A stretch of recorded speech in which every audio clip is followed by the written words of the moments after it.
प्रिय छात्रों, आप सभी का बहुत बहुत स्वागत है आपके अपने चैनल एनसीईआरटी मैथ्स पर।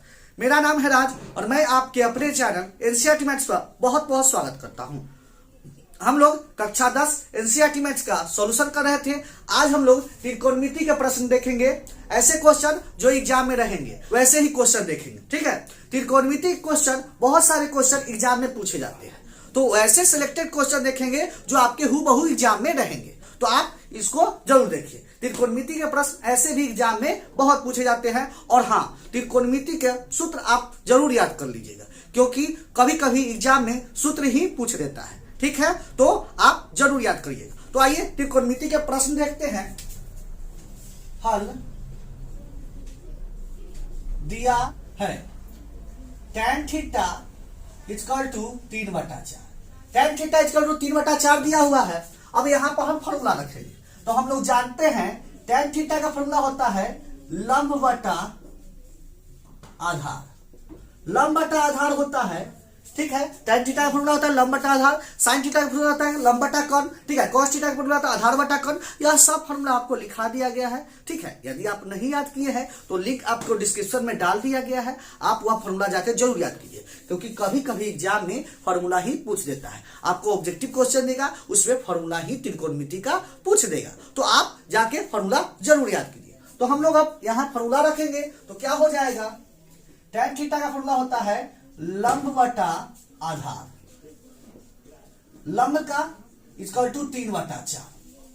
अब देखिए बराबर में हम के मान लेंगे, इसलिए क्योंकि यह बटा में अनुपात में दिया हुआ है, अनुपात से हटाने के लिए हम के मान लेंगे। चलिए, तो लंब इक्वल टू क्या हो जाएगा, लंब बराबर हो जाएगा 3 के और आधार बराबर हो जाएगा 4 के, ठीक है। लंब बराबर 3 के, आधार बराबर क्या हो जाएगा 4 के। अब हम लोग जानते हैं लंब आ गया, आधार आ गया, तो हम लोग कर्ण निकालेंगे, ठीक है। तो कर्ण इक्वल टू होता है रूट अंडर लंब स्क्वायर जोड़ आधार स्क्वायर। तो लंब का मान कितना है 3 के का होल स्क्वायर प्लस आधार का मान कितना है 4 के का होल स्क्वायर। तो कितना होगा, 3 का स्क्वायर कीजिएगा तो 9 के का होल स्क्वायर प्लस 4 का स्क्वायर कीजिएगा तो 16 के का होल स्क्वायर। तो जोड़िएगा तो कितना होगा 16 9 25, 25 के स्क्वायर। 25 का वर्गमूल निकालिएगा तो कितना होगा 5, और के स्क्वायर का वर्गमूल निकलेगा तो कितना होगा के, तो 5 के। तो कर्ण का मान कितना हो गया 5 के। अब आगे प्रश्न में देखते हैं, आगे प्रश्न में क्या कर रहा है। हम लंब का भी मान निकाल लिए, आधार का भी मान निकाल लिए और कर्ण का भी मान निकाल लिए। अब हम लोग आगे प्रश्न में जो दिया हुआ है उसका मान निकालेंगे। अब देखिए यहाँ 5 sine theta minus 3 cos theta, आगे भी साइन थीटा है कॉस थीटा है। तो पहले साइन थीटा और कॉस थीटा का मान निकाल लेते हैं, क्योंकि इस प्रश्न में साइन थीटा और कॉस थीटा का प्रयोग हुआ है। तो सबसे पहले हम साइन थीटा और कॉस थीटा का मान निकाल लेते हैं, ताकि मान रखने में आसानी रहे, ठीक है। चलिए, तो साइन थीटा इक्वल टू हो जाएगा लंब बटा कर्ण। तो लंब का मान कितना है, लंब का मान 3 के बटा कर्ण का मान 5 के, कटेगा तो कितना होगा 3/5। तो साइन थीटा का मान कितना हो गया 3/5। अब हम लोग कॉस थीटा का मान निकाल लेते हैं। कॉस थीटा इक्वल टू होता है आधार बटा कर्ण। तो आधार का मान कितना है 4 के बटा कर्ण का मान कितना है 5 के से के कटेगा तो कितना होगा 4/5। तो कॉस का मान कितना होगा 4/5। क्लियर है। तो साइन थीटा का मान निकाल लिए, कॉस थीटा का मान निकाल लिए। अब आगे जो प्रश्न में दिया हुआ है वहां मान रख देंगे। तो प्रश्न में 5 sine theta minus 3 cos theta बटा 5 sine theta plus 3 cos theta. तो क्या होगा 5 गुने साइन थीटा का मान रखिएगा तो 3/5 माइनस 3 गुना कॉस थीटा का मान रखिएगा तो 4/5 बटा 5 गुने यहां भी साइन थीटा का मान 3/5 प्लस 3 गुने 4/5। अब देखिए 5 से 5 कट जाएगा, यहां भी 5 से 5 कट जाएगा, तो क्या बचेगा 3 माइनस गुना कीजिएगा 4 तेई 12/5 बटा 3 प्लस 12/5। अब यहां एक रख देंगे क्योंकि आगे वाला भी बटा में है। अब दोनों का एलसीएम लीजिएगा, 5 का एलसीएम कितना होगा 5।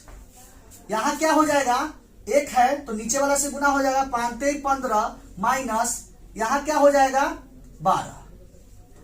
क्लियर है, नीचे भी होगा 15 प्लस 12/5। क्लियर है। अब आगे क्या होगा, तो 15 में से 12 घटेगा, 3/5 बटा क्या हो जाएगा, इसको जोड़िएगा तो 27/5। आगे क्या होगा, तो ध्यान से देखिएगा, 3/5 और यह 27/5 क्या होगा, पलट जाएगा तो क्या हो जाएगा 5/27। 5 से 5 कटेगा, 3 से कटेगा 9 बार, तो कितना होगा, ऊपर 1 बचेगा नीचे 9, कितना बचा 1/9। तो मान कितना आ गया 1/9। क्लियर है। तो इस प्रश्न में tan थीटा का मान दिया हुआ था। क्वेश्चन में 5 sin theta minus 3 cos theta बटा 5 sin theta plus 3 cos theta का मान पूछ रहा था, जो कि हम निकाल दिए। कितना आ गया 1/9। क्लियर है।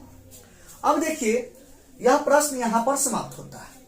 अब यहां इंपॉर्टेंट क्या है, तो आप sin थीटा का मान याद कर लीजिएगा, cos थीटा का मान याद कर लीजिएगा, tan थीटा का मान याद कर लीजिएगा और बहुत त्रिकोणमिति के सभी फॉर्मूला याद कर लीजिएगा, क्योंकि त्रिकोणमिति से ऑब्जेक्टिव क्वेश्चन भी बनते हैं और सब्जेक्टिव क्वेश्चन भी बनते हैं, तो आप जरूर याद कर लीजिएगा। क्लियर है। और इस पर बहुत सारे क्वेश्चन एग्जाम में पूछे जाएंगे, कभी sin थीटा का मान दे देगा और कोई मान देगा जिसका मान निकालना होगा। क्लियर है। तो उम्मीद करते हैं कि यह प्रश्न आपको जरूर समझ में आया होगा। यदि क्वेश्चन समझ में आया है तो वीडियो को लाइक करें और ज्यादा से ज्यादा अपने दोस्तों के पास शेयर जरूर करें। अपने दोस्तों के पास ये क्वेश्चन जरूर शेयर कर दें, क्योंकि ऐसे क्वेश्चन त्रिकोणमिति के क्वेश्चन एग्जाम में पूछे जाते हैं। लास्ट समय है, क्वेश्चन समझना जरूरी है। यदि किसी को नहीं समझ में आ रहा है तो कमेंट करें, और ठीक है, यदि आप त्रिकोणमिति नहीं पढ़े हुए हैं तो कमेंट करें, आपको बहुत अच्छा तरह से समझा के एक वीडियो बना के आपके चैनल पर डाल देंगे। ठीक है, चलिए मिलते हैं नेक्स्ट वीडियो में इसी तरह के नए प्रश्नों के साथ। तब तक के लिए धन्यवाद।